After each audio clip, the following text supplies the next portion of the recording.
এ কি মেয়ে নাকি অন্য কিছু?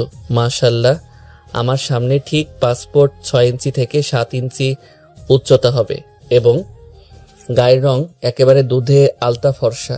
দূর থেকে দেখে মনে হচ্ছে 60 কিংবা 65 বড়জোর ওয়েট হবে।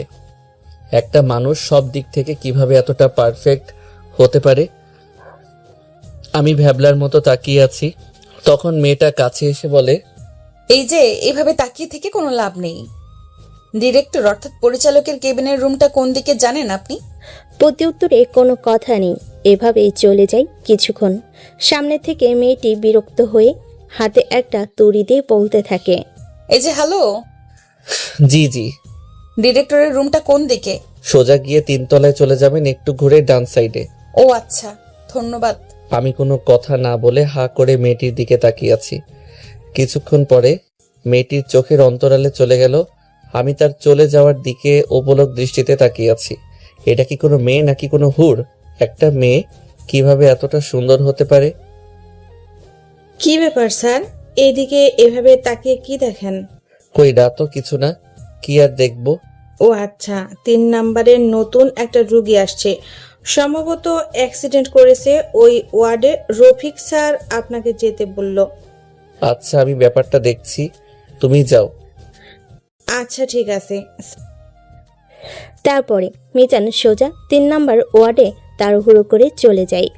সরকারি মেডিকেল হাসপাতালে যে পরিমাণ ভিড় হয় তা কোনো আন্তর্জাতিক খেলার মাঠে দর্শক থেকে কম না। যারা গেছেন তারা জানেন, ভিড়ভাট্টা ঠেলে মিজান তার নির্দিষ্ট কক্ষে পৌঁছাতে সক্ষম হয়। তারপরে সামনে থেকে রোগীটার প্রাথমিক ট্রিটমেন্ট দিয়ে, দেখেন, অ্যাক্সিডেন্টটা মনে হচ্ছে খুব বাজেভাবে হয়েছে। পায়ের একটা হাড় ভেঙে গেছে, দেখেই বোঝা যাচ্ছে। পায়ের নিচের অংশ ঝুলে আছে, মাংসতে আটকে আছে, না হয়ে পা থেকে আলাদা হয়ে যেত। প্রাথমিক যে ট্রিটমেন্ট দেওয়ার দরকার আমি দিয়ে দিছি। দ্রুত রোগীকে অপারেশন করাতে হবে। এখানে কিংবা বাহিরে যেখানে কোরান দ্রুত অপারেশন করান, না হয় রোগী আজীবনের জন্য পা হারাতে পারে। কথাটা শেষ করে 3 নম্বর ওয়ার্ড থেকে বের হয়ে আসে Mizan. Sir sir director sir সব জুনিয়র সিনিয়র ডক্টরগুলোকে পরিচালক কক্ষে ডাকছে, এমনকি যারা ইন্টার্নি চলমান অবস্থায় নার্স আছে সবাইকে। বুঝলাম না, এখন আবার সবাইকে কেন ডাকবে?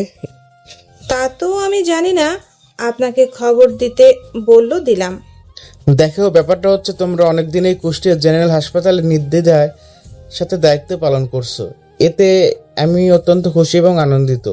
তোমরা যেভাবে প্রত্যেকটি ইউনিট দায়িত্বটার সাথে দেখে আসছো তা সত্যি আনন্দের বিষয়। কখনো এই বিষয়ে কখনো নেগেটিভ প্রশ্নের সম্মুখীন আমার হতে হয়নি। এর থেকে আনন্দের ব্যাপার হচ্ছে, এই তো আমাদের হাতের বাম দিকে খেয়াল করে দেখতে পারছো, ডাক্তার অনিকা মেডিকেল করে এসেছে লন্ডন থেকে। লন্ডনের বিখ্যাত ইউনিভার্সিটি অফ মেডিকেল কেয়ার থেকে অপারেশন সার্জার হিসেবে পড়াশোনা শেষ করেছে। তারপর লন্ডনের বিখ্যাত ইতিহাস পাতালে তিনি কিছু বছর ডাক্তারি পেশায় নিয়োজিত ছিল। তবে আনন্দের ব্যাপার হচ্ছে, আমাদের এই হাসপাতালে সমাজসেবার কাজে তিনি নিয়োজিত হতে যাচ্ছেন। আমরা সবাই তাকে সব রকম সাহায্য করব এবং বাংলাদেশের সাধারণ মানুষের সুস্থের সুযোগ আরো বেশি করে দিব। তোমরা সবাই তাকে সব রকম সাহায্য করবে। সে কখনো এই হাসপাতালের পরিবেশ অভ্যস্ত নয়, প্রথমে অসুবিধা হতে পারে। সবাই নিজ নিজ জায়গা থেকে সাহায্য করলে এটা ঠিক হয়ে যাবে, আশা করি বুঝতে পারছো। এখন যে যার কাজে চলে যাও। তা ডাক্তার মিজান সাহেব, কিছু কি বলবেন? না স্যার, আমি এমন কিছু বলিনি। ও ভালো কথা। উনি আপনার ইউনিটের সার্জন হিসেবে দায়িত্ব পালন করবেন। আগে আপনি প্রধান ছিলেন, এখন তাকে করানো হলো এবং আপনাকে তার সহকারী হিসেবে নির্বাচিত করা হয়েছে। পৃথিবীতে তো শেখার শেষ নাই। কোন জায়গায় স্টক বলে জিনিস হয় না, একটার পর একটা নতুন কিছু হতেই আছে। তাই আমি তার আন্ডারে থেকে কিছু শেখাকে সৌভাগ্য মনে করব। আশা করি বুঝতে পারছেন। এর জন্য আপনাকে এত ভালো লাগে। একেবারে নিরস্তর একজন মানুষ। আচ্ছা, আপনারা যান যে যার কাজে। তারপরে যে যার নির্ধারিত কাজে চলে যায়। মিজানও বিড়বিড় করতে করতে নিজের কেবিনে চলে যায়। নিজের কেবিনে যেতেই গা চেয়ারে এলিয়ে দিয়ে বসে পড়েন। লে হালুয়া, মেয়েটা কি পাগল? বলতেছি আমি তোমাকে কিউটের ডিব্বা এটা ওইটা কেন বলতে যাব? আপনি এত ভালো বাংলা কিভাবে শিখলেন? আপনি না বাইরে পড়ালেখা করেছেন? আমি তো ইন্টার লেভেল পর্যন্ত এখানে পড়ালেখা করেছি। কেন? না মানে স্যার, সরি ম্যাডাম হবে। ম্যাডাম, আসলে রবিন স্যার আছে না, বলতে আমার শরম লাগে। উনি আমাকে খালি কিউটি কিউটি বলে। আমি নাকি কিউটের ডিব্বা। অনেক হয়েছে, থামো। আমার কেবিনে নিয়ে চলো।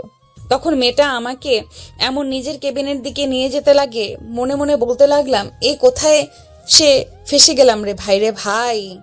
এই কিউট হয়ে যাচ্ছে আর ওই হা করে তাকায় থাকে, কি একটা ঝামেলা। ম্যাডাম, এই তো চলে এসেছি। এটা আপনার কেবিন? তখনই আনিকা কেবিনের মধ্যে ঢুকে দেখে বাম সাইডের একটা চেয়ারে মিজান বসে আছে। এই যে মুনতাহা, আপনি এক কাজ করেন, ওটিতে সব রেডি করেন আর রিধিকে নিয়ে সবকিছু প্রস্তুতি নিয়ে নেন। 1 ঘন্টা পরে অপারেশন। স্যার, হুট করেই এত কাজের চোর কেন? রোগীটা অ্যাক্সিডেন্ট করছে, অপারেশনে যত দেরি হবে তার কষ্ট তত বেশি হবে। আর যেহেতু করতেই হবে, দ্রুত করে ফেলি। ওনার পায়ের রিক্সা যেন না বাড়ে। তখন নার্স মাথা নিচু করে চলে যায় সবকিছু গোছাতে। আর এইদিকে মিজান আনিকার দিকে তাকাতে পারতেছে না। যে আনিকা অন্যদিকে তাকায়, চোখ ব্যাকা করে টেরে টেরে তাকে দেখে, আবার মুখ ঘোরালেই এমন ভাব করে যে সে কিছু দেখে তো দূরের কথা, ওদিকে তাকায়নি। এভাবে 10 মিনিট চলে যায়। কি ব্যাপার মিজান সাহেব, এভাবে চুরি করে তাকান কেন? এখানে কি চুরির কোনো জিনিস আছে নাকি? না মানে এভাবে কাঁপছেন কেন? আমি কি আপনাকে কিছু বলেছি আপনাকে? আসলে বলতে চাচ্ছিলাম, একটু পরে তো অপারেশন, আপনি কি জয়েন হবেন নাকি আমি একাই করব? মিজান এক নিঃশ্বাসে কথাটা বলে ওঠে। আনিকা মিজানের দিকে ভুর কুচকে তাকিয়ে বলে ওঠে, তাই নাকি? এভাবে চুরি করে দেখে কি কেউ এসব বলে নাকি? তা আপনি আসার সময় এভাবে হা করে তাকিয়েছিলেন কেন? কথাটা শুনে মিজান একটু হকচকিয়ে ওঠে। কই না তো, এমন কিছু তো নেই, হয়নি। আপনি বিষয়টা ভুল বুঝতেছেন। হ্যাঁ, সবকিছু রেডি করেন, আমি অপারেশনটাতে থাকবো। আচ্ছা। এভাবে চলে যায় প্রায় 1 ঘন্টা।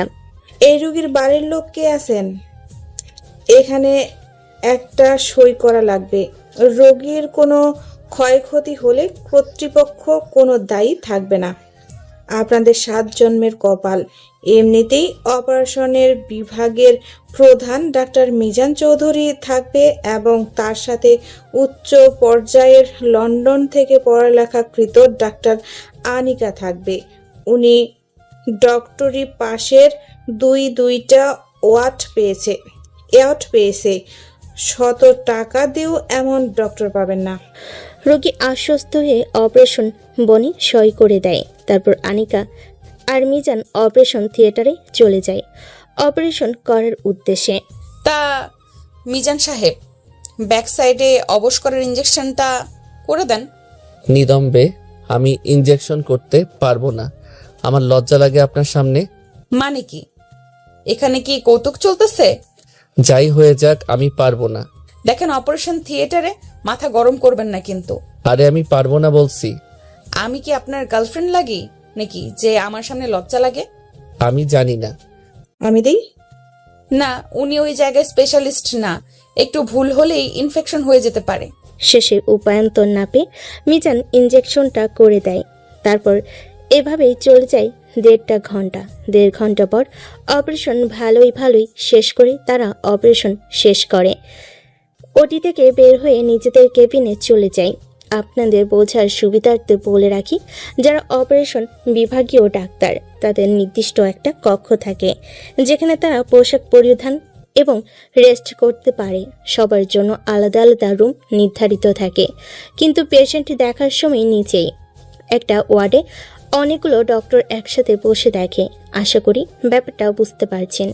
ওই দিনটা বেশ ভালোভাবেই চলে যায়। এভাবেই দেখতে দেখতে 1 মাস চলে যায়।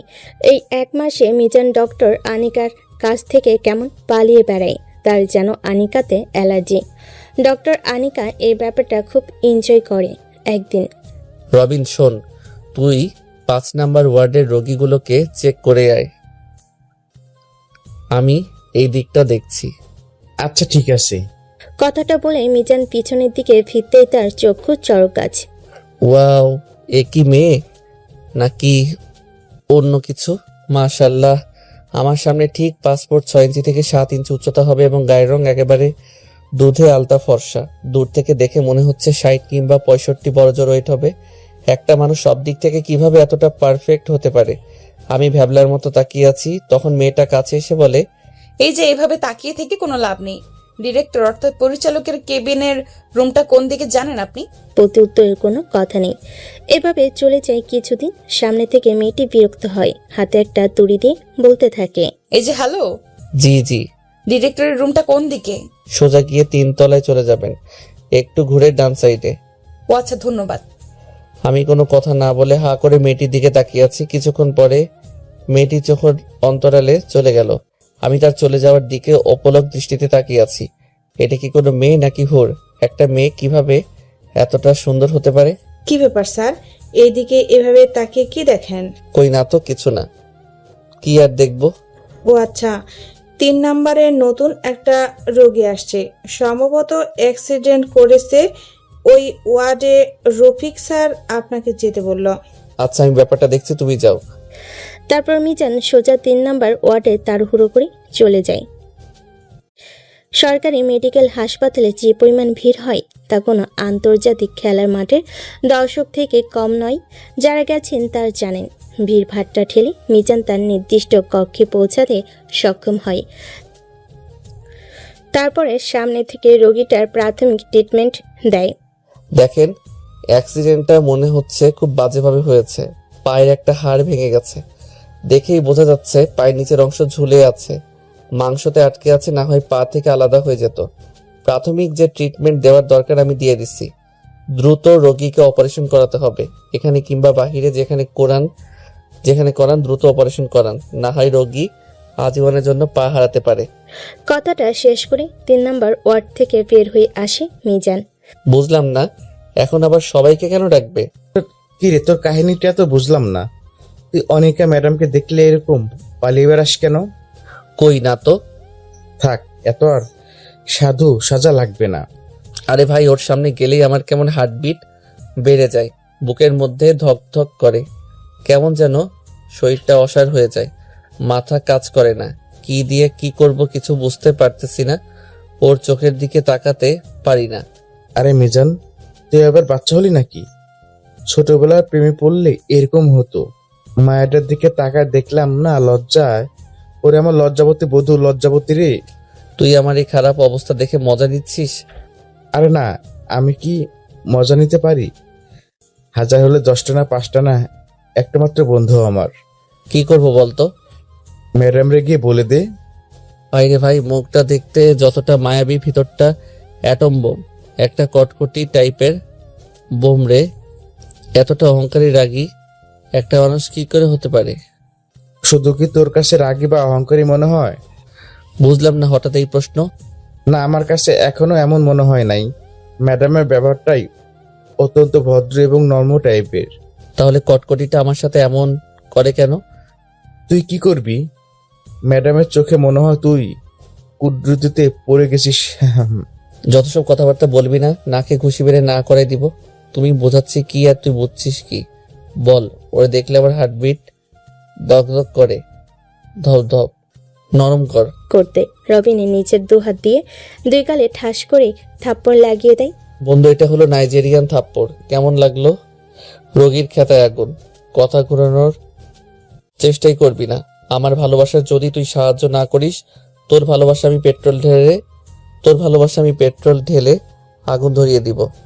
বন্ধুরে, এখনো বিয়ে করিনি, সবেমাত্র সুখের সংসার শুরু হয়েছে।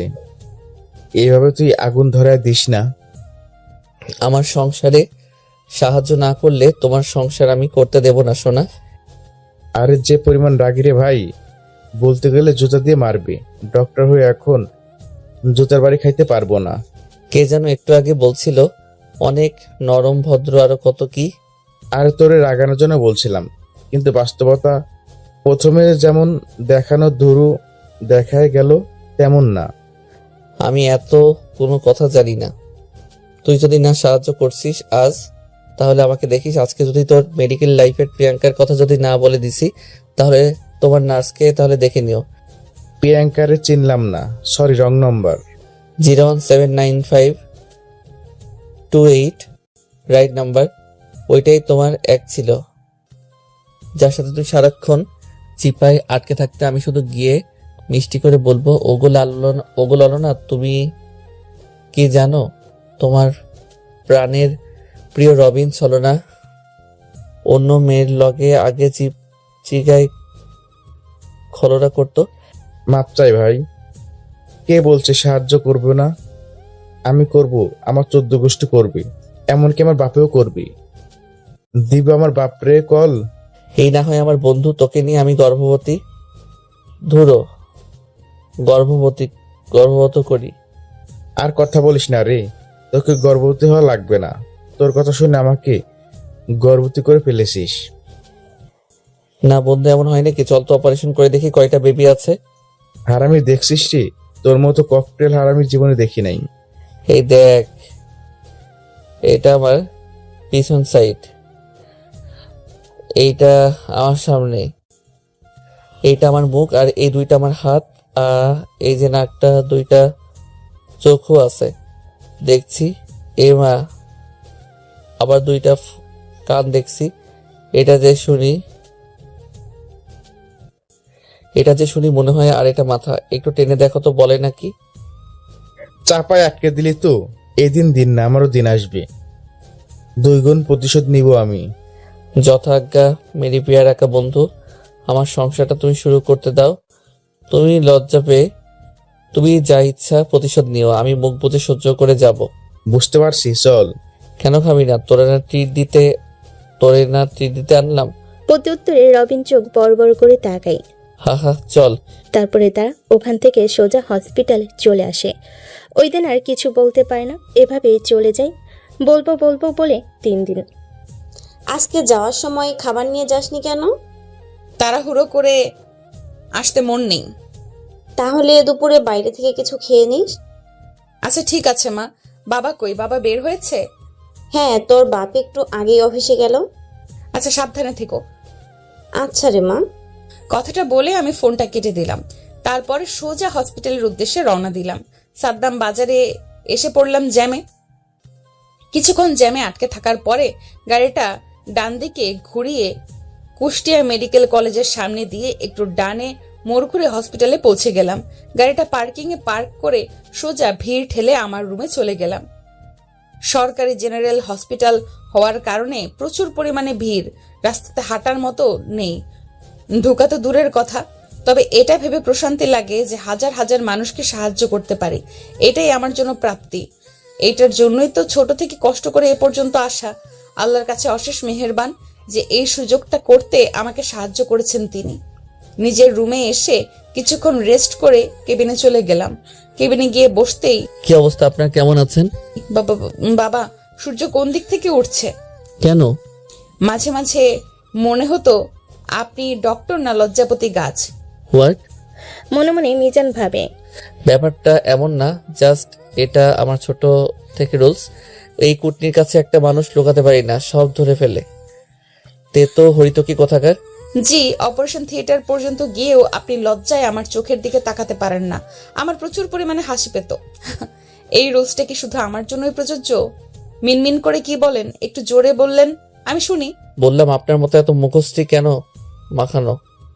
ম ম ম মানে হ্যাঁ, তারপরে কি বলেন? শুনছি। চার্জ কি শেষ হয়ে গেছে? ওইদিকে মাল্টিপ্লাগ আছে, চার্জ দিয়ে আসেন। কথাটা বলে আমি কোন দিকে মুখটা ফিরি মিটমিট করে হাসতে থাকে। চার্জ শেষ হবে কেন? আমি কি ব্যাটারি নাকি যে চার্জ শেষ হবে? আমার তো মনে হয় আপনি লজ্জাবতী ব্যাটারি। না না, এমন না। না, তাহলে কেমন? আপনি আপনার কাজ করেন, আমি আমার কাজ করি। এই নার্সের বাচ্চা রোগী কারা আছে সিরিয়ালে এক এক করে পাঠাও এবার। আনিকা অন্যদিকে মুখ করে। আল্লাহ, এর কাহিনী দেখলে হাসবো না কান্না করব? এইরকম হায় রে আল্লাহ, হাসতে হাসতে নারী ভুঁড়ি সব কানা হয়ে যাবে। কুল কুল আনিকা, কুল। আনিকা প্রথমে কথাগুলো আস্তে আস্তে নিজের সাথে বিড়বিড় করে বলল, লাস্টে জোরে হেসে ফেলে। আপনি হাসতেছেন কেন? আমার মন চাইছে। আমি হাসতে কেন, কি হয়েছে? কেন আপনি হাসবেন? এখানে আসার মতো তো কিছু হয়নি। আপনি কোন ভিডিও না, আপনি কোন ভিডিও দেখতেছেন? নিশ্চয়ই আপনি আমাকে দেখে বা আমার কোনো কথা শুনে হাসছেন। এমনটা কিন্তু ঠিক না, কিন্তু আমি কিন্তু রেগে যাচ্ছি। এই একদম চুপচাপ নিজের কাজ করেন। আমার হাসির রোগ উঠেছে, আমাকে হাসির ভ্যাকসিন দিতে হবে আর কি। আপনার কোনো সমস্যা? এত বছর মেডিকেল করলাম, হাসির ভ্যাকসিন আছে এটা বলে তো কখনো শুনিনি। জীবনে আর কত কি যে দেখতে হবে।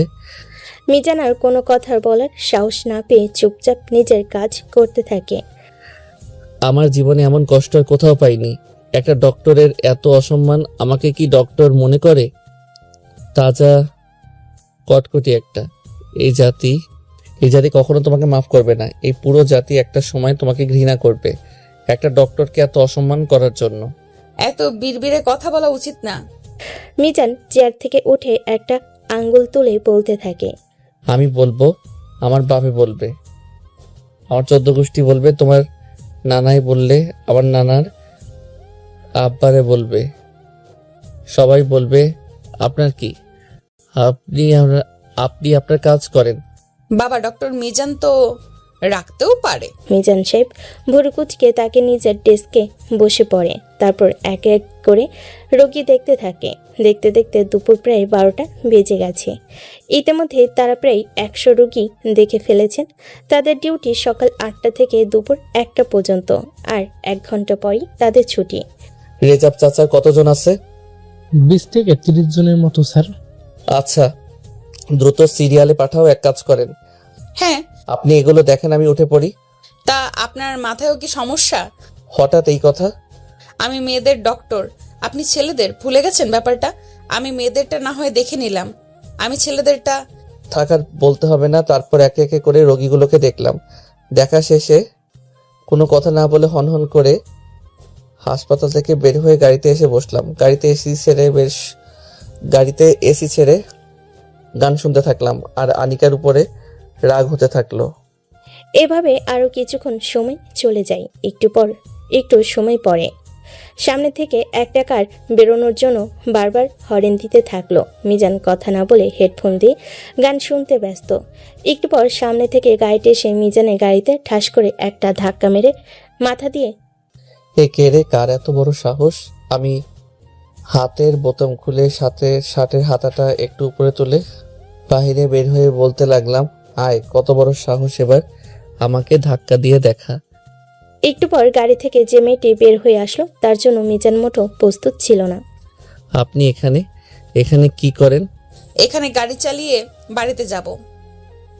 আপনি তো বের হতে দিচ্ছেন না, গাড়িতে রাস্তা আটকে রাখছেন। সাইরেন দিবেন না? 5 মিনিট ধরে এটা করছিলাম, শুনছিলাম না দেখে একটা ধাক্কা দিছি। আপনার বিষয়ে অনেক সুনাম শুনেছি। আপনি অনেক দক্ষ একটি ডক্টর, অনেক নম্র ভদ্র ভালো একটা মানুষ। তবে আমার ক্ষেত্রে তো একদম কার্যকর হচ্ছে না। কেমন করে হবে? আপনি তো সব এমন করছেন, আমি করছি, আপনি করছেন। এমা, আমি আবার কি করলাম? তখনই দমকে একটা বাতাস এসে আনিকার পরে থাকা 3 পিসের উপরে ওড়নাটা উড়ে গিয়ে মিজানের মাথায় পড়ে, আর মাথায় বেঁধে ওড়নার 2 মাথা উঠতে থাকে। সাদা সিল্কের ওড়না 2 দিকে উঠতে থাকে 2 মাথা। একটু পর এসে আনিকা ওড়নাটা মিজানের মাথা থেকে নামিয়ে যেই নিতে যাবে, তখনই চোখ দুজনে কাছাকাছি হয়ে যায়। একে অপরের চোখের দিকে একে অপরে অপলক দৃষ্টিতে তাকিয়ে আছে। রাগী ম্যাডাম তার বন্ধুর সাথে পাবলিক প্লেসে এমন রোমান্টিক সিন করবে না। সবাই ফ্রিতে সিনেমা দেখবে। কথাটা শুনে সবাই হকচকিয়ে যায়। বুঝছি। আপনি নাকি নার্স মুনতাহাকে কি যেন নামে ডাকেন? একদিন উনি আমাকে বলেছিলেন ব্যাপারটা। আমার খুবই ইম্পর্টেন্ট একটা কাজ আছে। সরে যান, সামনে থেকে সরে যান। বেঁধে গেলে গাড়ি বের করব। ওরে আল্লাহ রে, 1 মিনিট দেরি করলে হবে না। সরে যান ম্যাডাম, সরে যান। কথাটা বলেই রবিন নিজের গাড়িতে উঠে 1 সেকেন্ড দেরি না করে একটানে বের হয়ে যায়। এই মিস, আপনি আমার বন্ধুর নামে এসব কথা কই থেকে শুনলেন? সোজা আঙুলটা নামিয়ে কথা বলুন, না হয় ওটা ভেঙে যেতে পারে, পরে বিয়ে হবে না। আমার বিয়ের খেতায় আগুন, ওইসব পরের ব্যাপার। আগে বলুন এসব কথা কই থেকে শুনলেন? স্বপ্ন দেখছি। ফাইজলামো করেন? একদম চুপ, সরে যান গাড়ি নিয়ে। আনিকা ঝাড়ি খেয়ে মিজান আর কোনো কথা না বলে চুপচাপ গাড়িতে উঠে ড্রাইভ করে একদিকে সরে যায়, আর আনিকা তার গাড়ি নিয়ে বের হয়ে যায়। এই মেয়েটা তোমাকে পাগল করে দিবে, ওর ব্যবস্থা আমি করব। কিন্তু কেমনে করবো রে ভাই? ওর সামনে গেলে বুকের মধ্যে লাফালাফি শুরু করে দেয়। এক কাজ করি, ওর সামনে গেলে 1 2 3টা হার্টের ওষুধ খেয়ে যাব, যাতে অতিরিক্ত ধপধপ না করতে পারে। আমার তো হার্টের আবার সমস্যা নেই, হুট করে ওষুধ খেলে যদি সমস্যা হয়ে যায়, না থাক, ব্যাপারটা অন্যভাবে দেখতে হবে। তারপর যে যার বাসার উদ্দেশ্যে রওনা দেয় এবং কিছুক্ষণ পর বাসায় পৌঁছে যায়। কি রে বাবা, তোকে আজ বীজদস্ত দেখাচ্ছে কেন? আর বলিও না বাবু, একটু প্রেসার পড়ে গেছে তো তাই, তাছাড়া তেমন কিছু না। আমার ছেলের উপর যতই প্রেশার পড়েছে, সে তো কখনো ভেঙে পড়ার মানুষ না। নিশ্চয়ই অন্য কিছু হয়েছে, মাকে বলবে না বাবা? এমন কিছু হয় নাই, একটু খাবার দাও, খেয়ে রেস্ট নিলে ঠিক হয়ে যাবে।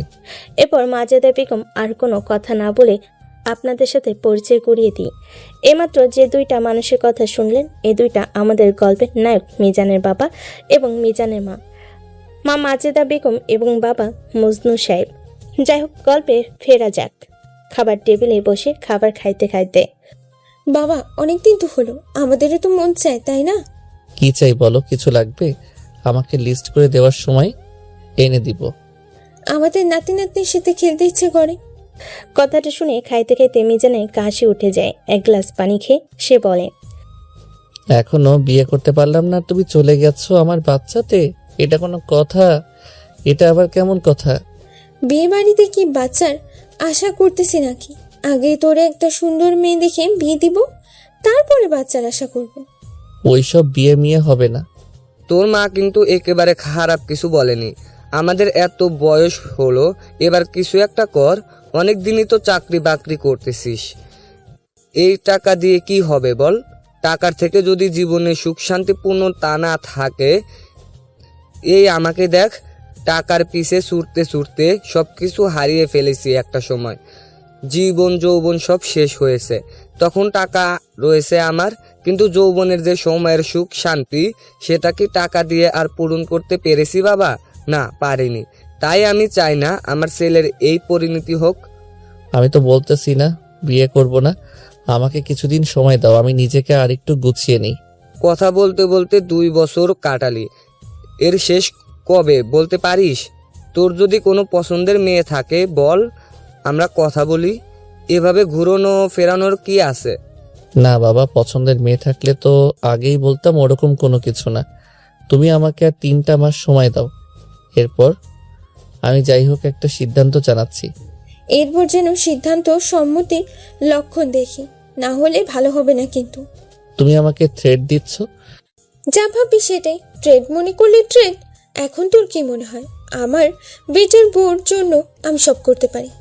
বিয়ে না হইতে হইতে বউ বউ করছো, বিয়ে হলে কি করবে বলো? চুপচাপ থাম, খাবার খা, পরের কথা পরে দেখা যাবে। যখন সময় চাইলেই দিলাম, তবে সম্মতির লক্ষণ যেন পায়। তারপর সে খাবার খেয়ে ঘুমাতে যায়। পরের দিন যৌথ নিয়মে সে হাসপাতালের উদ্দেশ্যে রওনা দেয়। হাসপাতাল পৌঁছে নিজের রুমে গিয়ে একটু রেস্ট করে কেবিনে চলে যায়। একটু পর আস্তে আস্তে সবাই আসে। এরই মাঝে হুট করে, এ কি স্যার, আপনি এই ওয়ার্ডে? আপনার কি কেবিন চেঞ্জ হলো? না, তেমন কিছু না, একটু কাজ আছে। তাড়াহুড়া করিয়েন না, সবাই সিরিয়াল দেন। নার্স ওইদিকে সাধারণ পাবলিকের সিরিয়াল ঠিক করতে ব্যস্ত হয়ে যায়। এইদিকে রবিনের এই সময় ওয়ার্ডে আসা দেখে মিজান অনেকটা অবাক হয়ে যায়। সে তার দিকে পুরো কুচকে তাকায়। কি ব্যাপার রবিন সাহেব এখানে? আপনার সাথে কিছু কথা ছিল। খুব গুরুত্বপূর্ণ কথা নাকি হঠাৎ এই রুমে? আসলে একটু গুরুত্বপূর্ণ। ও আচ্ছা, বলে ফেলেন। কথাটা হচ্ছে ম্যাডাম, আমার বন্ধু আছে না, বুঝলে আসলে সে আপনাকে খুব পছন্দ করে, ভালোবাসে। অনেকদিন ধরে বলবো বলবো করে বলতে পারিনি। আপনি যদি তাকে থামেন আপনি, সেই বন্ধুটা কে? আসে একজন, মানে তা তো বুঝলাম, কেউ আছে, বলবেন সে বন্ধুটা কে? অন্যদিকে মিজান তার ইশারা করে বোঝানোর চেষ্টা করে যেন তার কথা না বলে। একদম আমার কথা বলবি না। বলতে বলছি। ও আচ্ছা, এই ব্যাপার। আপনি একজন অনার্ড ডক্টর, তাই থাপ্পড়টা দিলাম না। ব্যাপারটা খারাপ দেখা যায়। এটা প্রথম এবং শেষ, এরপরে যেন এমন কথা না শুনি। আপনি এবার থামবেন না, আমি খারাপ ব্যবহার করব। আম্মু তুমি এখানে? হ্যাঁ রে মা, বাসায় অনেক জেদ ধরছিলাম, তাই ওকে আর বাসায় রাখতে পারলাম না। এখানে তাই মাটা আমার। তা কত মিস করছিলে, তাই নাকি? চলো তাদের সাথে পরিচয় করিয়ে দেই। অনিকা উঠে গিয়ে মিজানের কেবিনের সামনে দাঁড়ায়। ডক্টর মিজান সাহেব, হ্যাঁ। মুখটা বন্ধ করেন, মশা ঢুকে যাবে। এটা আমার মেয়ে প্রিয়া। অসম্ভব, ইম্পসিবল। কিভাবে, কি, কখন? আজ থেকে 2 বছর আগে। এটাই পসিবল। আপনাকে তো দেখলে বোঝা যায় না আপনি বিবাহিত। চোখের সামনে অনেক কিছুই বোঝা যায় না, কিন্তু বাস্তবে তো সত্য সত্যই হয়। আপনারা এত লেখাপড়া করে এই পর্যন্ত আসছেন, এত কিছু সাধারণ নলেজ নেই। এতটুকু সাধারণ নলেজ নেই, বিয়ে না করলে বাচ্চা কই থেকে আসবে আমার? আসলে ব্যাপারটা এমন না বাবারা, ব্যাপারটা হচ্ছে। আম্মু থামো তুমি, এনাদের মাথায় সমস্যা। মা মিজান আর কোনো কথা না বলে চুপচাপ কেবিন থেকে বেরিয়ে বাইরে চলে আসে। পাশাপাশি রবিনও। স্যার, ওটিতে ইমার্জেন্সি রোগী এসেছে। ম্যাডাম আসে, তাকে দিয়ে সব দেখতে বলো। অতি উত্তরে নার্স আর কোনো কথা বলে না। দুজন হাসপাতাল থেকে বের হয়ে একটু হেঁটে সামনে মেডিকেল কলেজের ভিতর ঢুকে একটা লিচু গাছের নিচে বসে পড়ে। কিরে, এত তাড়াহুড়া কিসের? কেউ আসে? প্রতি উত্তরে রবিনের দিকে চোখ বড় বড় করে তাকালো মিজান। সমস্যা কি দেখবি? এমন মারা মাইট দিব রে, কাউরে দেখাতে পারবি না। এত বছর পর কাউরে মনে ধরলো, আর এইভাবে মনটা ভেঙে গেল। মন খারাপ করে লাভ আছে? বউয়ের সাথে বাচ্চা ফ্রি।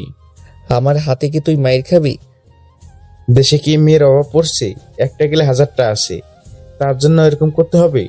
মাইয়া নাই রে, একতরফা হোক বা 2 তরফা। কিছু কিছু মানুষ তাদের জীবনের ভালোবাসা পাল্টাতে পারে না, অন্যদের মতো একটার পরে আরেকটা ভালোবাসতে পারে না। একটা ছেলে কখনো আমি তার প্রথম ভালোবাসাকে বলতে পারে না রে, আর আমি ওর মায়ায় আটকে গেছি। এটা কিভাবে ভুলবো বল? আমার মাথায় ট্রাফিক জ্যাম লেগে যাচ্ছে। এমন তো হতে পারে যে সে ইচ্ছা করে এমন করলো, তুই অনিকাকে ভালোবাসিস বলে সে ভুল বুঝলো। আরে গর্ধব কোথাকার, আমার কথা তারে কখন বলছিস? কেন, একটু আগে? এর আগে কি সে জানতো এই কথা? না তো, কেন? তার মেয়ে আসলো কখন? এই কথা বলার 5-10 মিনিট এমন হবে। দেখ, জিনিসটা বোঝার চেষ্টা কর।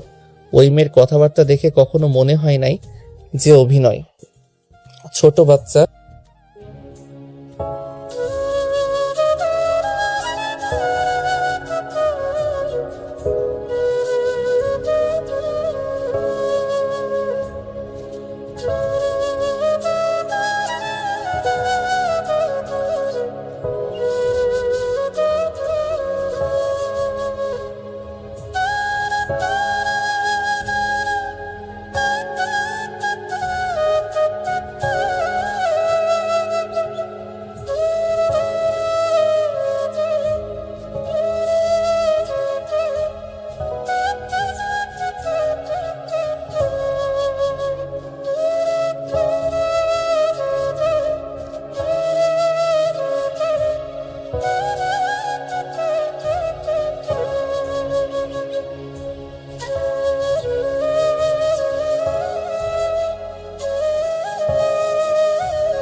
ওর কথা বলা দেখেই বোঝা যায়। তার থেকেও বড় কথা, এর আগে তো জানতো না আনিকা যে আমি ওকে ভালোবাসি।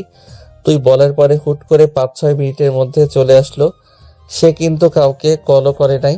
আর আমি খুব খেয়াল করে দেখছি বাচ্চাটার সাথে আনিকা অনেকটা সারপ্রাইজ হয়ে গেছে। সত্যি তার বাচ্চারে। আমার বন্ধুটা এত খুশি ফেলে একটা বিবাহিত মেয়ের প্রেমে পড়লো, তাও আবার 2 বছরের মেমোরি কার্ড ডাউনলোড করা। বন্ধু, তোর আর কষ্ট করতে হবে না, আমি কি সেটেল করব? আর একটু হলে আজকে থাপ্পড় একটা খাইতি। তখন সারা হাসপাতাল বলাবলি হতো যে ডক্টরের হাতে ডক্টর থাপ্পড় খাওয়া। সবাই তোরে দেখলে মুচকি মুচকি হাসতো। আজকে কোনোভাবে বেঁচে গেছিস। আবার যদি ভুলেও এসব কথা বলতে চাস, জুতার বাড়ি খাবি হারামজাদা। কথা একবারে ভুল বলিসনি, আমি এর মধ্যে নেই। একটুর জন্য প্রেস্টিজ বেঁচে গেছে আমার। নেই মানে? আমার প্রেম যদি না হয়, তোর ভালোবাসা আমি হতে দেব না। দরকার পড়লে পেট্রোল কিনে আগুন ধরায় দিব। ভুলে যাস না, মেডিকেলে যখন পড়ালেখা করতাম দুজন, সবসময় তো সাথে সাথেই থাকতি। ভাগ্যক্রমে চাকরিটাও এক জায়গায় করি। জীবনে কত মানুষের রিলেশনে আমি ভাঙন দিছি রে।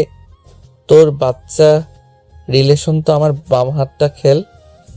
এত সুন্দর সুন্দর মেয়ে থাকতে, যার 2 বছর একটা বাচ্চা আছে, তার প্রেমে পড়তে হবে কেন? তুই যে হিটলার রে, সেসব কাহিনী কি আমি ভুলে গেছি? তোর জন্য কেউ শান্তিতে একটু রিলেশন করতে পারেনি। আরে ভাই, ওর মায়ায় পড়ে গেছি। কি করব আমি? মায়ার জিনিসটা কি রে, খায় না মাথায় দেয়। আসলে তোর রুচি দুর্ভিক্ষ চলছে।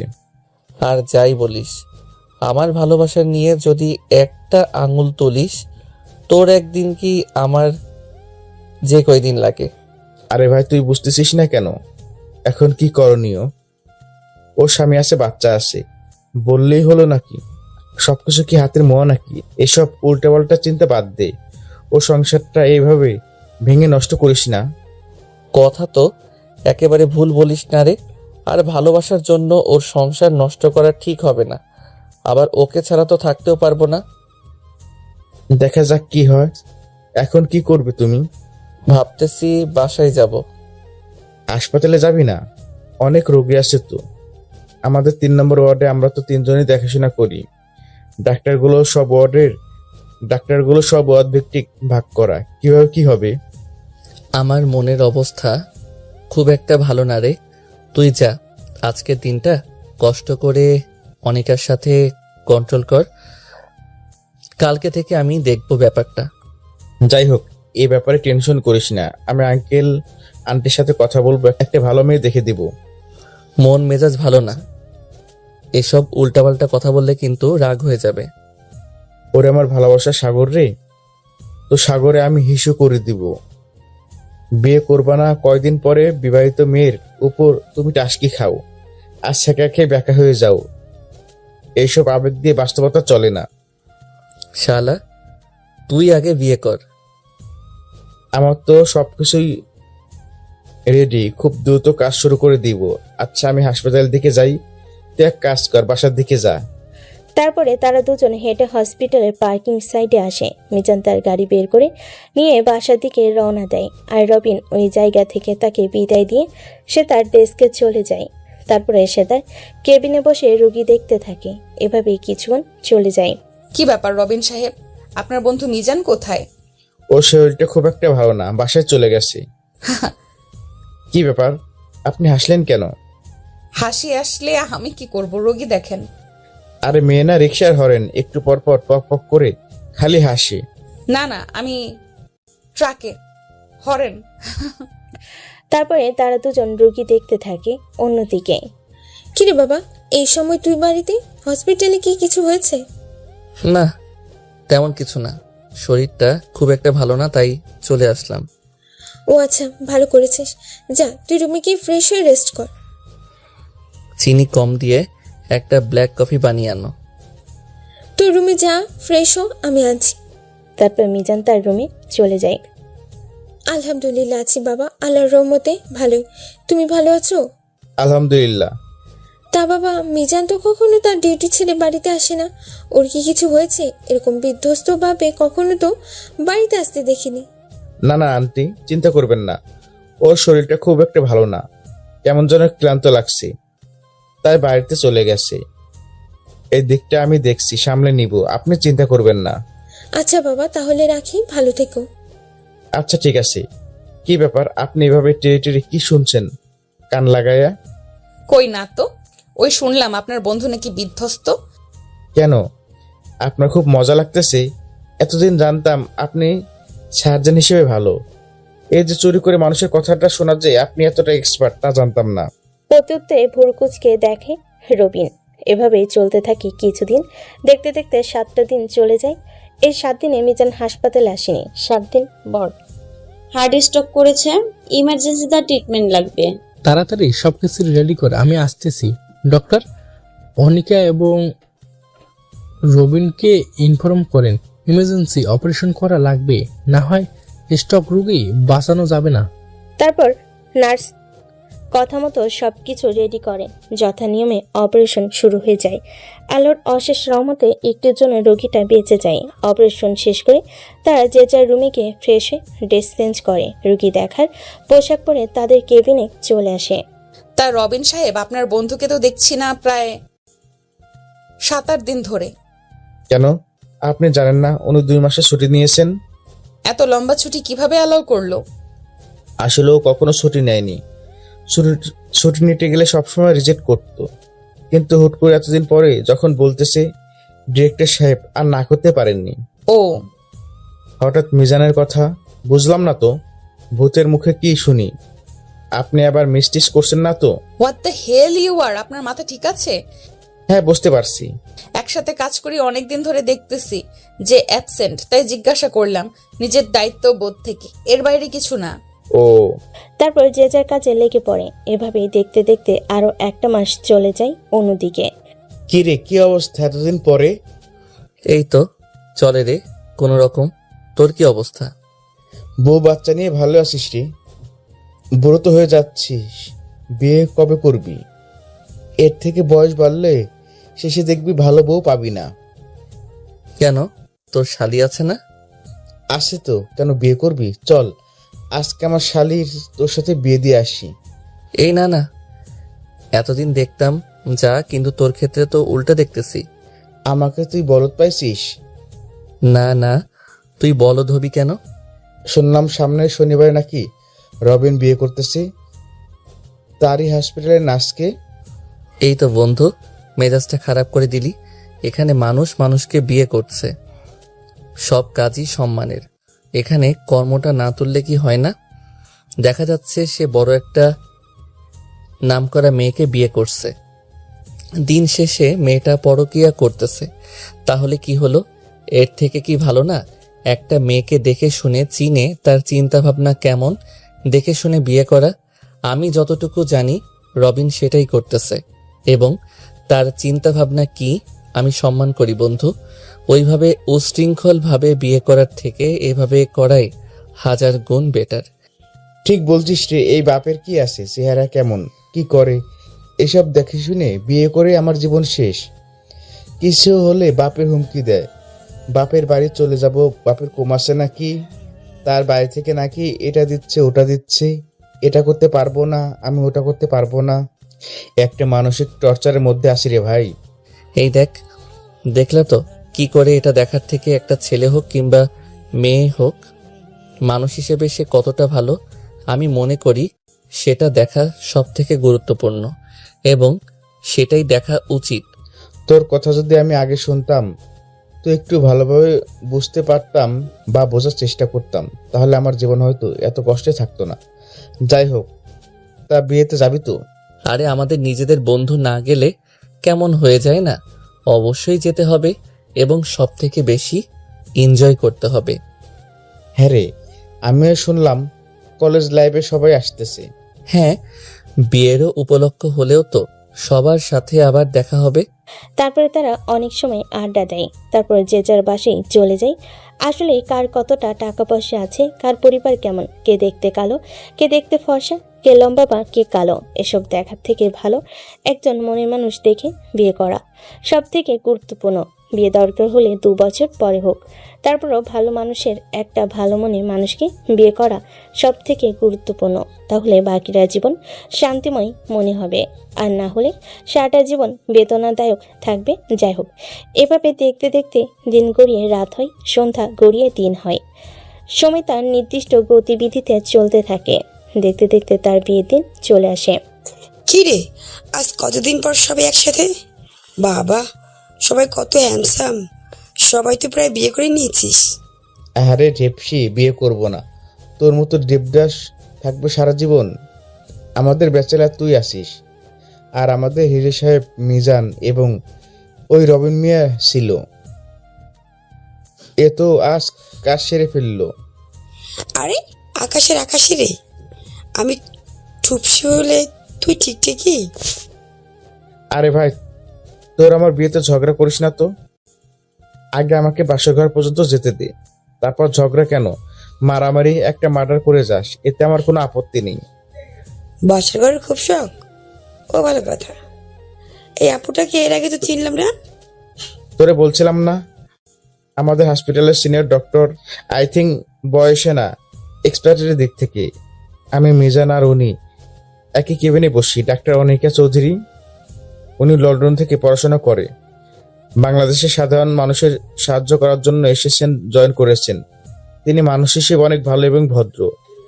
থাক, আর বলতে হবে না। প্রতিদিন মিজানের কাছ থেকে এই বিষয়ে বকবক শুনতে শুনতে ওনার নারী নক্ষত্র সবই জানি। এক্সকিউজ মি, বুঝলাম না কথাটা।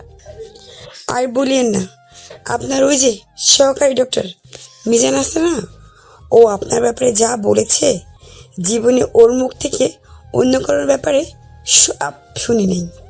আপনি খুব ভালো ডক্টর, অনেক ভালো সার্জন, আপনি অনেক ভদ্র, আপনি দেখতে অনেক মায়াবী।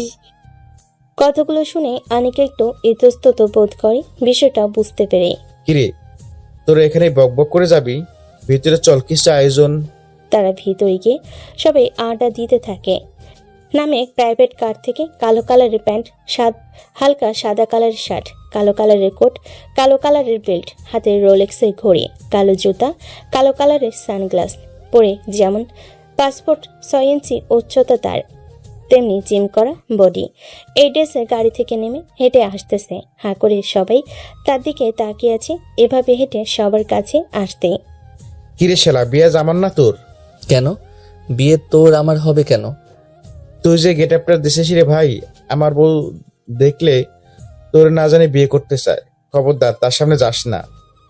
এদের কথাবার্তা পাশ থেকে শুনে আনিকা চেয়ারে বসে রবিনের আম্মু এবং মিজানের আম্মু, আনিকার আম্মু আনিকা গল্প পড়তে ছিল, কিন্তু গল্পতে আনিকার কোনো যেন কান নেই। চোখটা ঠিকই তাদের দেখে, কিন্তু কানটা এই দিকে দিয়ে রাখছে কথা শোনার জন্য। এসবের জন্য মনে হয় মেয়েরাই বেস্ট এমন ভাব করে তাদের এদিকে নজর নেই, কিন্তু লুকায় লুকায় ঠিকই সব শুনতে থাকে। কিরে হ্যান্ডসাম, জীবনে কত পটাবি, এবার বিয়ে করে ফেল। মেয়েরা তো তোরে দেখলে স্ট্রোক করবে। আজ পর্যন্ত একটা প্রেম করতে পারলাম না, আর উনি আসছে স্টক করতে। এখানে সবাই দেখ বিবাহিত, শুধু আমি আর তুই সিঙ্গেল। তো চল, আমি আর তুই শুরু করে দিই। মিজান তখনই বামে তাকিয়ে দেখে আনিকা কান খাড়া করে এই দিকের কথা শুনতেছে। বিষয়টাও বুঝতে পেরে মিজান জোরে জোরে বলতে থাকে, করা যায়, প্রেম করলে কি আর মন ভরবে? কেন, এত সুন্দরী মেয়ে তো মন কি ভরাতে পারবে না? যেভাবে চাস চল, সব হবে। তাই নাকি? হ্যাঁ সোনা পাখিটা। এই কথাটা শুনেই আনিকা রাগে কটমট করতে থাকে। তোরা এখানে কি শুরু করলি? তোরে একটু ওদিকে যা, আমার আর মিজানের একটু পার্সোনাল কথা আছে। সবাই ওইদিকে চলে যায়। তারপর তখনই, তা তোরে খুশি করতে গেলে কি লাগবে? কি লাগবে বুঝিস না? রোম্যান্স। সহ্য করতে পারবি তো? তাই নাকি? চল দেখা যাক। তাহলে চল উপরে লুডো খেলে আসি, দেখা যাক কার কত জোর আছে। তারপর সিমরান মিজানের হাত টানতে টানতে উপরে নিয়ে চলে যায়। তারপর তারা একটা রুমে ঢুকে। এবার আর আনিকা সহ্য করতে পারে না। সে দৌড়াতে দৌড়াতে উপরে গিয়ে একটা লাথি মারে দরজায়, সাথে সাথে দরজাটা দুদিকে জোরে বাড়ি খায়। ঘটনাটা দেখে বোঝা যায় যে দরজাটা খোলা ছিল। আনিকা রুমের মধ্যে দেখে তার দুজন ফ্লোরে বসে লুডোর কোট পেরে সাপ খেলতেছে। আনিকা দৌড়ে গিয়ে তার মাথা যেন উল্টা পাল্টা হয়ে গেছে, কোনো কিছুই যেন তার মাথায় মধ্যে যাচ্ছে না। দৌড়ে গিয়ে মিজানের কলার ধরে টেনে তোলে, তারপর ঠাস ঠাস করে 3-4টা থাপ্পড় মেরে দেয়। চরিত্রহীন লম্পট নির্লজ্জ বেহায়া, এখন মনে আসতেছে না, একটু পরে আবার যখন আসবে মনে আসছে। কাক, শকুন, কুনো ব্যাং, লজ্জা করে না রুমের মধ্যে এসব করতে? আমি রুমের মধ্যে কি করতেছিলাম? কেন, ওই যে কে? লুডোতে সাপ খেলতে। তারপরে থামলেন কেন? দোস্ত, বিষয়টা হ্যান্ডেল কর, আমি আসি। সিমরান রুম থেকে চলে যেতে আনিকা মিজানকে জড়িয়ে ধরে কাঁদতে থাকে হাওমা করে। কুত্তা কোথাকার, কত ভয় পাইছিলাম জানিস? বল, এরকম কেন করলি? আমি কি করেছি? তুই এই মেয়ের সাথে কেন রুমে আসলি? লুডোতে সাপ খেলতে? কেন, কোনো সমস্যা? না, তুই আসতে পারবি না। কেন আসতে পারবো না? আমি আসতে দিব না তাই। কেন আসতে দিবেন না? তুই আমার ভবিষ্যৎ জামাই, তাই আসতে দেব না। কেন, তুই কি করবি? আপনার না মেয়ে আছে, স্বামী আছে? ওই দিন না বললেন? মেয়ে আছে তো। আর স্বামী নেই? না, নেই। তাহলে স্বামী বাদে মেয়ে কিভাবে আসলো? উড়ে উড়ে আমার কোলের মধ্যে পড়েছে, আমি কি করব? তুই আজকে আমাকে যে কষ্ট আর ভয় দিছিস, তার জন্য দর্শনগুলো কেউ তোকে মাফ করবে না। খবরদার, মাফ করবেন না কিন্তু, জাতি কিন্তু মেনে নেবে না। সব না হয় বুঝলাম, কিন্তু স্বামী বাদে মেয়ে আসলো কিভাবে? ও আমার মেয়ে, কিন্তু রক্তটা আমার বান্ধবীর। যাক, আপনি ভাঙবেন, তবু মচকাবেন না। আজকে ঠিকই ভাঙলেন, আবার মচকালেন। যখন এতই মনে মনে আমাকে পছন্দ করতেন, হসপিটালে সবার সামনে এত বড় বড় ডায়লগ মারতে লজ্জা লাগলো না? যখন আমি 2 মাসের জন্য ছুটি নিলাম, এই যে 1 মাস প্রথমে গেলেও লাস্টে যে গাড়ি নিয়ে এসে বাড়ির সামনে যে চায়ের দোকানের পাশে গাছের নিচে দাঁড় করিয়ে আমার বাসার এইদিকে ওইদিকে উকি মারতেন, আমি মনে হয় কিচ্ছু দেখতাম না। বিশ্বাস করেন, এই 2টাকে হাত দিয়ে বলতেছি, আমি কিছু দেখিনি। তাও 1 দিন 2 দিন না, পরপর 7 দিন এই কাহিনী করছেন।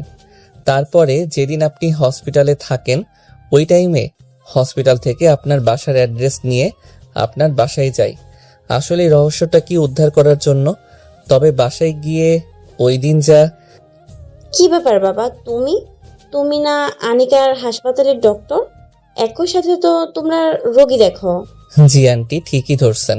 যাক, আমাকে মনে রাখছেন, এটাই খুশি হলাম। তা বাইরে দাঁড়িয়ে আছো কেন? ভিতরে এসো। তারপর সে ভিতরে প্রবেশ করতেই, এ কি বাবা, এইসব আনার কি দরকার ছিল? এই ফলগুলো আপনি খাবেন। আরে এত এত চকলেট বাবুটার জন্য। এটা ভালো আঙ্কেল, তুমি চকলেটগুলো নাও। মিজান একটু নিচু হতেই মিজানের গালে 2টা চুমু দিয়ে দেয় বাচ্চারা। তুমি অনেক মিষ্টি মামনি, এবার থেকে যখনই আসবো তোমার জন্য এত এত চকলেট আনবো, কেমন? তোমার সাথে খেলা করব। হ্যাঁ, কথাটা বলে ওকে আমি কোলে তুলে নিলাম। ও আমার কোলে ওঠে চকলেট খেতে থাকে। তখনই আমি প্রশ্ন করি, আচ্ছা আন্টি, কিছু গুরুত্বপূর্ণ কথা জানার দরকার ছিল আপনার থেকে। বল বাবা, কি দরকার?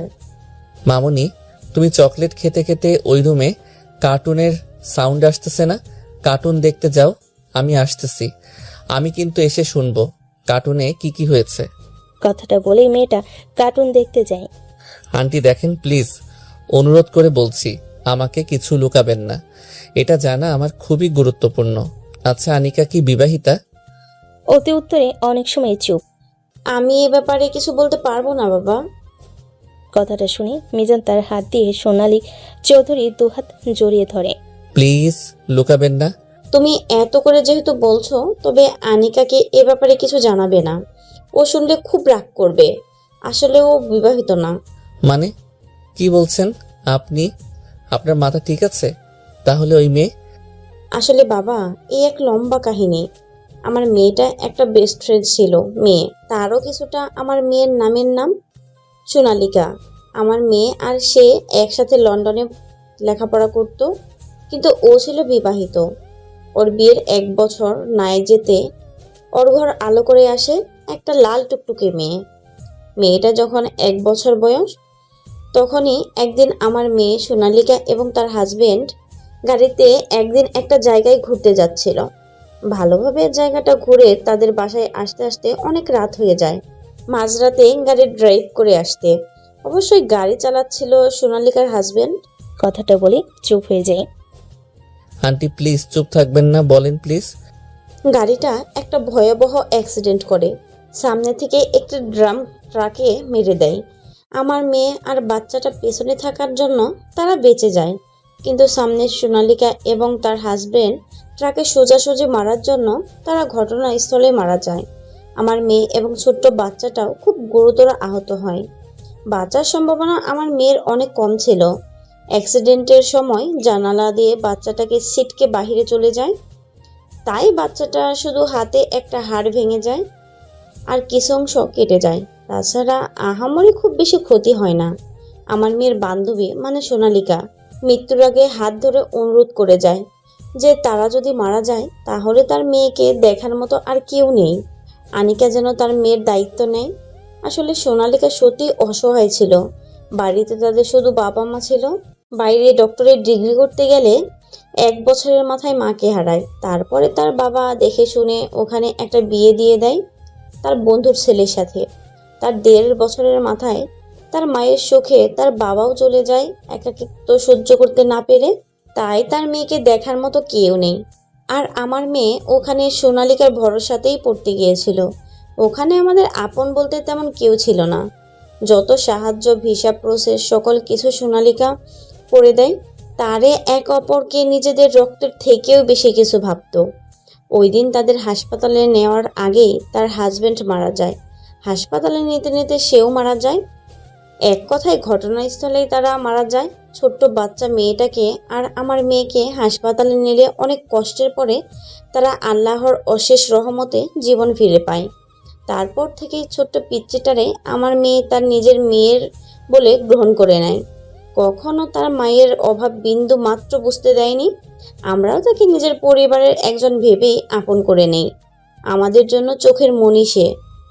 কথাগুলো যেন মিজানের বিশ্বাসই হচ্ছে না। তার চোখ যেন ছানা বড়া, মাথা যেন চেপে আসতেছে। অনেক সময় চুপ থেকে ও আচ্ছা আচ্ছা আন্টি থাকেন। আপনি এই মাত্রই না তুমি আসলে, চলে যাচ্ছ? আবার পরে দেখা হবে। বাচ্চাটার সাথে দেখা করে যাও। আমি খুব দ্রুত আসব। ফ্ল্যাশব্যাক। নির্লজ্জ চোর কোথাকার, বদমাইশ, লুকিয়ে লুকিয়ে এত কিছু করছো আর আমাকে জানতে দাওনি। তুমি এত লুকিয়ে চোরের মতো আমার বাড়ির সামনে এসে আমাকে দেখার জন্য উকি মারতে।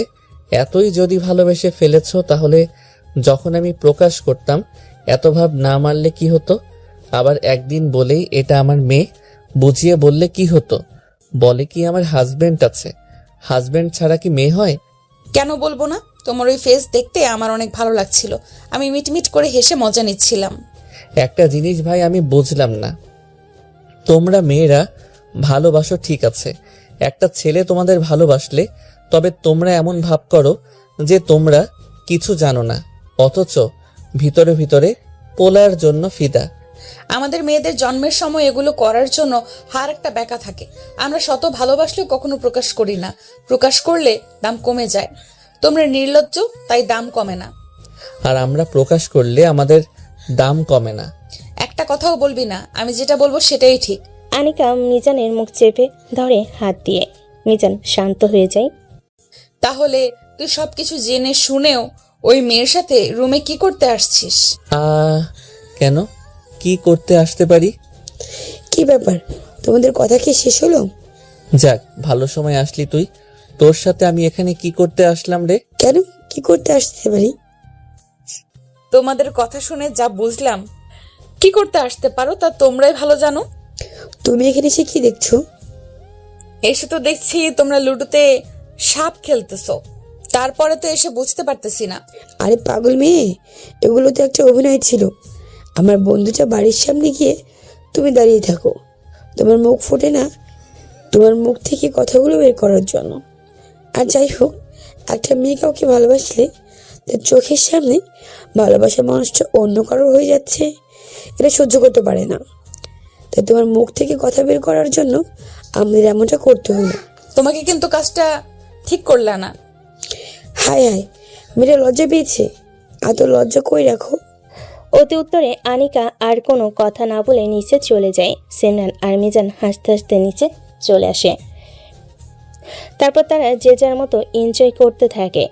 কি ব্যাপার, আপনাকে তো ঠিক চিনলাম না। একটা কথা হলো, বাট আপনার পরিচয়টা? ওই যে ডক্টর আনিকা নেই, ওই আমার মেয়ে। বাহ, মেয়েটা অনেক ভালো এবং মিষ্টি। একটু আগে তার সাথে আমার কথা হলো। আপনাকে তো ঠিক চিনতে পারলাম না। আমি ডক্টর মিজান, ওই আমার ছেলে। ও আচ্ছা। তারা দুজন গল্প করতে ব্যস্ত হয়ে যায়। অন্যদিকে ডাক্তার অনিকা, তা আপনার কোনো সমস্যা হচ্ছে? কোথাও যদি কোনো সমস্যা হয় নির্দ্বিধায় আমাকে জানাতে পারেন। তারপর তারা দুজন যে যার মতো বাসে চলে যায়। বাসে গিয়ে ফ্রেশ হয়ে ক্লান্ত শরীর নিয়ে ঘুমিয়ে পড়ে। পরের দিন উঠে যে যার মতো হাসপাতালের উদ্দেশ্যে রওনা দেয়। কিছুক্ষণ বাদেই তারা হাসপাতালে এসে পৌঁছায়। হাসপাতালে ঢুকতেই কিরে, এসব কি শুনলাম? যা শুনলি পরের কথা। আমি নিজের কানকে কি বিশ্বাস করতে পারতেছি বুঝতে পারতেছি না। বিশ্বাস না করতে পারলে বিশ্বাস কর, তোকে তো আটকে রাখিনি। তাই নাকি? তা কালকে বিয়ে করলি, টি-20 ম্যাচ কি ঠিক মতো হয়েছে?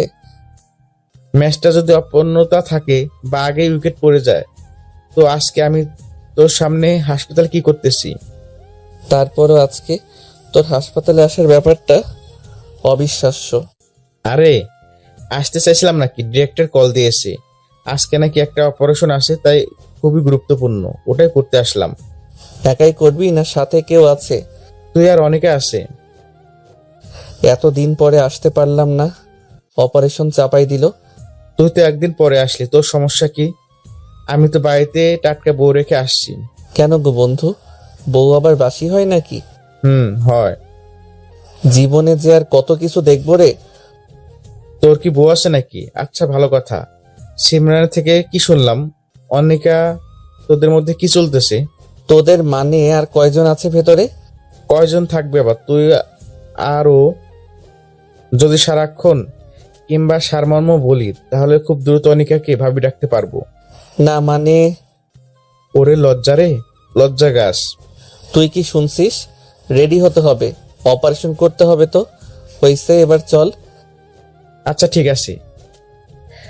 তারপর তারা গিয়ে রেডি হয়ে তাদেরকে কেবিনে বসে আছে আনিকার জন্য। কিছুক্ষণের মধ্যেই তাড়াহুড়ো করে আনিকা ঢুকলো। এই সরি আসতে একটু দেরি হয়ে গেল। তাই নাকি ভাবি? মানে কার ভাবি? কিসের ভাবি? আহা, আমার ভাবি, আমার বউয়ের ভাবি, আমার বন্ধুর বউ। কিসের বন্ধু? এই তোমার পাশে দাঁড়ানো গুলুমুলু কিউট বন্ধু। কথাটা শুনে আনিকা একটু লজ্জা পেল। তারপর সে তার নিজের রুমে চলে গেল। গিয়ে ফ্রেশ হয়ে অপারেশন অ্যাড্রেস অফ করে সবাই মিলে ওটিতে চলে গেল। এভাবে 2 ঘন্টা চলে যায়। 2 ঘন্টা পর এই রোগের বাড়ির লোক কে আছে? দেখেন, ব্যাপারটা হচ্ছে অবস্থা খুবই গুরুতর হয়ে গেছে। আমরা আমাদের মতো যতই সম্ভব চেষ্টা করছি। অপারেশনটা ভালোভাবেই হয়ে গেছে, কিন্তু রোগী কোমায় চলে গেছে। আপনাদের অপেক্ষা করতে হবে। যদি আল্লাহ সহায় থাকে, খুব দ্রুত তিনি ভালো হয়ে যাবে। দেখেন, ব্যাপারটা হচ্ছে আমরা আমাদের যথাসম্ভব চেষ্টা করেছি, তবে সব সময় তো সবকিছু তো আমাদের হাতে থাকে না। কিছু কিছু সময় বিষয়টা ভিন্ন হয়। আপনারা আল্লাহকে ডাকেন। কথাগুলো বলে আনিকা ওখান থেকে চলে যায়। তার পিছনে পিছনে মিজানো, রবিনও। তারপর এভাবে দেখতে দেখতে 2টা মাস চলে যায়। 2 মাস পর আনিকা ও মিজান তাদের পরিবারকে তাদের ব্যাপারে খুলে বলে। তাদের কথা শুনে তাদের পরিবার অনেক খুশি হয়ে যায় এবং তাদেরকে ধুমধাম করে বিয়ে করিয়ে দেয়। রবিন, আজকে এমন একটা মধুর দিনে এভাবে অত্যাচার করা ঠিক? আকাশ কি করবে তা তো জানি না, তবে আমার হিসাবটাও পাই নাই, বুঝে দিতে হবে। তোরা তো সবাই হিটলার রে, তাই নাকি? কত টাকা চাই? বেশি না, এখানে 5 জন আছে, 5 লাখ টাকা দিলেই হবে। আমার 2টা কিডনি, হার্ট বিক্রি করলেও তো 5 লাখ টাকা হবে না। দূর হ শালা সামনে থেকে, তাহলে আমি বাসর করব কি দিয়ে? একটা কথা বাদ দিয়ে টাকা বের কর। উপায়ন্তর না পেয়ে এই নেন, এই নি ক্রেডিট কার্ড, এখানে আছে নিয়ে নিস। ক্রেডিট কার্ড নিয়ে তারপরে তারা দরজা খুলে দেয়। আমি ওদের কথায় হাসতে হাসতে রুমের মধ্যে প্রবেশ করলাম। প্রবেশ করতেই আনিকা উঠে এসে আমাকে সালাম করলো। আমিও যথা নিয়মে ওর মাথায় হাত দিয়ে বেঁচে থেকো মা, বেঁচে থেকো, স্বামী বাচ্চা নিয়ে সুখে সংসার করো। আমি তোর কোন জন্মের মা? Sorry spelling mistake. মা জায়গায় বউ হবে। অজু করে এসো, কোনো 2 রাকাত নফল নামাজ পড়ব। তারপরে আমরা আল্লাহর কাছে নতুন জীবনের জন্য শুকরিয়া কামনা করব, যাতে আমাদের বাকি জীবনের বোঝাপড়াটা সুন্দর হয়, বন্ডিংটা অনেক ভালো হয়, মিলেমিশে সারাটা জীবন থাকতে পারি। আচ্ছা। তারপরে আমি অজু করতে চলে গেলাম। অজু করে এসে আমি সামনে দাঁড়াই, ও আমার পিছনে দাঁড়ায়। আমি ইমামতি করি, 2 রাকাত নামাজ পড়াই। তারপরে দুজন পাশাপাশি বসে, পাশাপাশি বলতেও ওকে আমার সামনে বসাই। একই যায় নামাজে আমার ডান হাত দেই, ও বা হাত দেয়, 2 হাত এক জায়গায় করে একটা মোনাজাত ধরি। এমন মোনাজাত তো কখনো দেখিনি। এটা স্বামী স্ত্রীর স্পেশাল মোনাজাত, যা আমাদের রবে সন্তুষ্টির জন্য করা। হে পরম করুণাময় মহান আল্লাহ তাআলা, তুমি অত্যন্ত দয়ালু এবং ক্ষমাশীল। আমরা অত্যন্তই মূর্খ, আমাদের জীবনে অনেক ভুলভ্রান্তি অন্যায় দিয়ে জর্জরিত। আপনি আমাদের ভুলগুলোকে ক্ষমা দৃষ্টিতে দেখেন। আপনি তো মাফ করতে ভালোবাসেন। অতএব আমরা আশা করব আপনি আমাদের অতীতের অন্যায় মাফ করে দিবেন এবং আজকে থেকে যে নতুন জীবনের সূচনা শুরু করব, এই জীবনে আপনার রহমত দিয়ে পরিপূর্ণ করে দিয়েন। আমাদের যেন একে অপরের বন্ডিংটা অনেক সুন্দর হয়। আমি যেন দুজনকে সুন্দরভাবে বোঝাপড়া করতে পারি। আপনি আমাদের সাহায্য করবেন এবং আমাদের মেয়ে যেন আমাদের থেকে কোনো অবহেলার শিকার না হয়, এটা আপনার থেকে আমরা প্রত্যাশা করি। ও যেন কখনো বাবা মায়ের অভাব না বুঝতে পারে আমাদের থেকে। হে মহান করুণাময়, আমরা যেন নিঃস্বার্থভাবে এখন যেভাবে সাধারণ মানুষকে সাহায্য করি, নিজের সর্বোচ্চটা দিয়ে মানুষের পাশে যেন থাকতে পারি। আমাদের প্রতি আপনি রহম করুন। আমাদের অন্তরটা কখনো আপনি কঠিন করিয়েন না। আমাদের অন্তরটা আপনি সুন্দর এবং সুশীল করে দেন। সবশেষ একটাই প্রত্যাশা, আমাদের নতুন জীবনের জন্য আপনা থেকে দোয়া চাই। আশা করি আপনি আপনার সর্বোচ্চটা দিয়ে আমাদের পাশে থাকবেন। আমরা যেন আমাদের সর্বোচ্চটা দিয়ে আপনাকে ভালোবাসতে পারি। আমিন। কি ব্যাপার, এভাবে তাকিয়ে কি দেখো? দেখতেছি আমার জামাইয়ের মনটা কত সুন্দর এবং ভালো। হঠাৎ এইভাবে? জি স্যার, যে মানুষটা আল্লাহকে এইভাবে খুশি করতে পারে, এত সুন্দরভাবে সকল কিছু বলে মানাতে পারে, আমি বিশ্বাস করি তার মনটা অত্যন্ত সুন্দর। তেমন কিছু না তো, আর কি করা? পিচ্চি বুড়িটা কই? ওর নানুর সাথে ওই রুমে।